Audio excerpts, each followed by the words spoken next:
Should registered sex offenders pay an annual fee to help maintain the state's sex offender registry? Hello and thanks for joining us. I'm Laurel Hess and this is Comcast Newsmakers coming to you from the state capitol in Lansing. Joining me now is Senator Rick Jones, a Republican from the 24th District. Thank you so much for joining us. Sure.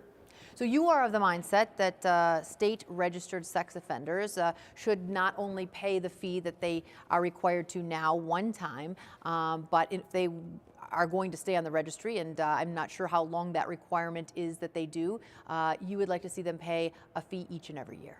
Yes, we have some offenders in Michigan that are on for 15 years, some 25, and some for life, depending on the degree of the crime. So I want it maintained by the people on the list. I don't want the money to come out of the state police budget. Why should taxpayers pay when the offender can pay a yearly fee? Certainly $50 a year is not that much. So these are folks who already are required to, once they're placed on the registry, pay a one-time fee of $50, correct? Yes, and they're required to report in every year. These are convicted felons. And would the $50 a year be enough then to maintain this registry at no cost to taxpayers? Yes, it would. It would produce over $1 million a year, and that's a lot of money out of the state police budget. Yes, it absolutely is. And as long as we're talking about some legislation that you are in charge of, if you will, yes. You have also introduced a bill that is currently in the House being considered that would change some of the loopholes that exist, some of the laws that have to do with school employees having sex with their students. Right now, it is forbidden for some, but once a child is 18, the loophole is that it's not against the law.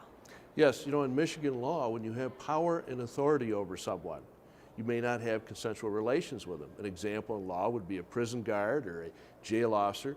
Well, everybody thought teachers were included. Unfortunately, the loophole was the age 18.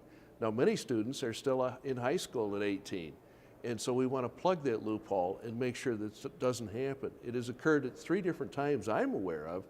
One was in Ionia, where a student hit 18. The next day, the teacher removed the student, took the student to a motel room all day. In Byron Center, they had an example where there was allegation of multiple offenses, and they had to pay the teacher $100,000 to leave, taxpayer money, because there was no offense.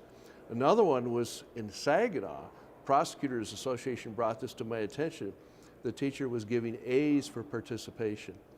This absolutely has to stop, and that's what we're seeking to do with this legislation. And are we almost there? Does it look like it's getting bipartisan support and it's something that may happen? Bipartisan. It passed overwhelmingly in the Senate. It's now in the House. Is there a next step? Is there, you know, we've got teachers in high school. You mentioned the prison guards, anybody who has power and authority. Do we take this then to a college level where you have college professors and their students perhaps under this law as well eventually? Well, certainly I think that's something that should be looked at. But in this legislation, I'm seeking simply to plug the gap for high school students. Okay, all right. Thank you so much for joining us. Today's Comcast Newsmaker was Senator Rick Jones, a Republican from the 24th District.